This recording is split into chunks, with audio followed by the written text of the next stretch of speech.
Hi friends, summer వచ్చేసింది కదండి. ఇంట్లో చల్లగా ఏదైనా తాగడానికి తినడానికి ఉంటే చాలా బాగుంటుంది కదా.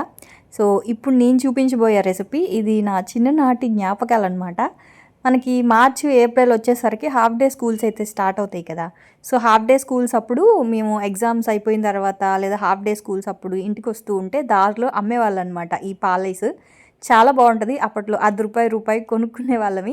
సో 90s కిడ్స్ వాళ్ళకి ఎవరికైనా ఇది తెలుసుంటే నాకు కామెంట్ చేయండి. సో ఇప్పుడు దీన్ని ఎలా చేయాలో చూసేద్దాము. ఫస్ట్ అయితే పాలని బాగా మరిగించుకోవాలండి. ఆ తర్వాత మీరు తినే స్వీట్ని బట్టి అందులో అయితే పంచదార అయితే కలుపుకోండి. ఆ తర్వాత ఒక స్పూను కార్న్ఫ్లోర్, హాఫ్ లీటర్ పాలకి ఒక పెద్ద స్పూన్ తోటి కార్న్ఫ్లోర్లో కొంచెం వాటర్ వేసేసి ఆ కార్న్ఫ్లోర్ మిక్చర్ కూడా పాలల్లో అయితే మంచిగా కలిపేయండి. ఆ తర్వాత మీకు నచ్చే ఫ్లేవర్స్ ఎన్ని కావాలో అన్నిట్లో పాలని డివైడ్ చేసుకోండి. ఇక్కడైతే నేను 3 ఫ్లేవర్స్ తీసుకుంటున్నాను. ఇవి వచ్చేసి ఎసెన్స్ అనమాట. ఎక్కువ వేయాల్సిన అవసరం లేదు, జస్ట్ ఒక 5 డ్రాప్స్ వేస్తే సరిపోతుంది. మంచి ఫ్లేవర్ వస్తుంది. ఇక నేను పిస్తా, అలాగే స్ట్రాబెర్రీ, ఇంకా బాదం ఎసెన్స్, వీటితోటి మనం బాదం మిల్క్, పిస్తా మిల్క్, తర్వాత స్ట్రాబెర్రీ మిల్క్ కూడా చేసుకోవచ్చు. ఏం లేదు, జస్ట్ పాలను బాగా మరిగించి అందులో కొంచెం ఎసెన్స్ కలిపితే మనకి బాదం మిల్క్, అలాగే స్ట్రాబెర్రీ మిల్క్, ఇంకా పిస్తా మిల్క్ అయితే రెడీ అయిపోద్ది అనమాట. కావాలి అనుకుంటే కొంచెం నట్స్ కూడా వేసుకోవచ్చు, జీడిపప్పు, బాదం పప్పు.